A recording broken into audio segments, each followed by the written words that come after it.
Hello, I'm Jessica Rivera with your latest news break. In the states of Oregon and Washington, along with Canada, hundreds of people are dead from the current historic heat wave. Officials say more than 60 people have died in Oregon alone. And in Tennessee, court records show the parents of missing 5-year-old Summer Wells have criminal records in other states. Authorities continue to search for the little girl who went missing about 2 weeks ago, but efforts are starting to scale back. And in Wisconsin, a Walmart employee can be seen tackling a deer that had gotten loose inside the store. According to witnesses, the deer came in through a backdoor entrance and it was eventually released unharmed. And that's your latest news break. Now back to America's Voice Live.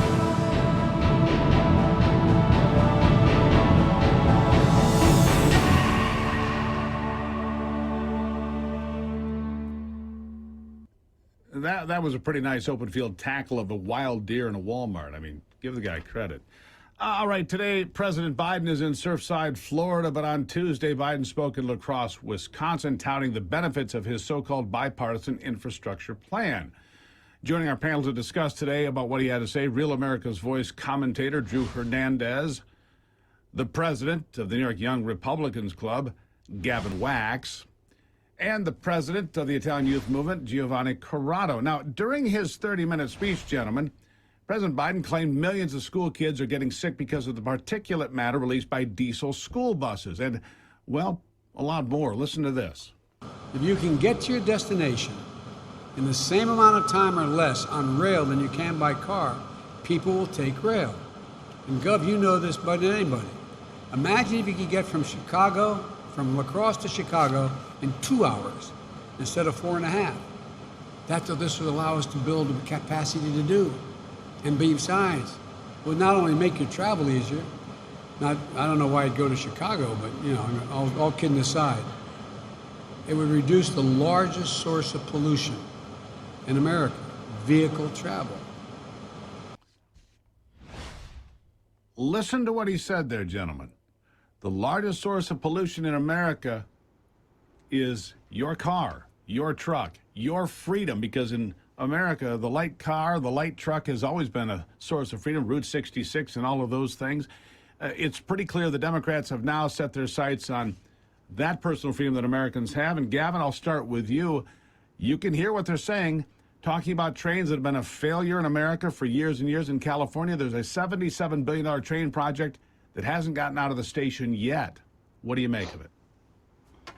They're paving the way for the Green New Deal. They want to vilify your car and anyone who rides their own car. Again, it comes back to personal freedom. And these transit ideas, these train ideas, they always sound good in theory. But when it comes down to it, it's always a giant waste of money. It's always turns into a giant boondoggle, like you mentioned in California and elsewhere. The fact remains is that the United States has it's a big landmass, geographically speaking. They're trying to basically import European modes of transportation into the United States. In Europe, it's much more densely populated. You have smaller countries, so it works. It's more economically efficient to do that in countries like Europe or even parts of Asia. But the United States, it's never made sense economically to do this. And we've always been a car-focused culture. But this is just part of the left's agenda to reshape America in their own image. And now they're coming after car owners, maybe because and maybe the drive-in prices for gas is part of this. I mean, call me a conspiracy theorist, but it all seems to be happening all at once. And it doesn't seem good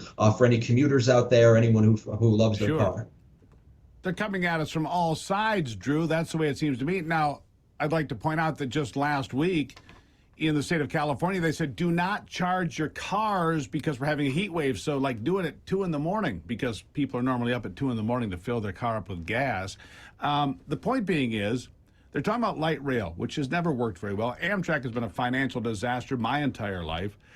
They want to put in 500,000 charging stations, but you can't even use the ones in California if it gets hot out there, all while removing the freedom of having a vehicle. I mean, Drew, how is this ever going to work? This is the totality of the authoritarian globalist regime's agenda to have us totally dependent on them. I mean, these are the same people who fly around jets and drive around massive motorcades using tons of fuel on a weekly basis who lecture us about being too polluting. It's always these elites pushing climate change who they themselves don't even practice what they preach. It's all about the elites gaining more power and control over the middle and lower class with these people every single time. This is all you ever hear from Biden all the way to foreign countries. Also, I want to point this out too, is why doesn't Biden call out China for their pollution? As of 2021, carbon pollution from China's coal-intensive economy last year outstripped the carbon pollution of the United States, the EU, and other developed nations combined, making up a whopping 27% of all greenhouse gas emissions worldwide. Why is it those? Let me ask this question. Why is it that those who preach the climate change gospel never call out China? It's always another agenda to take down America's economy and overall energy structures, while China is protected and continues to dominate. And for some reason, many American leftists refuse to acknowledge this. Well, Drew, it's a great point you make.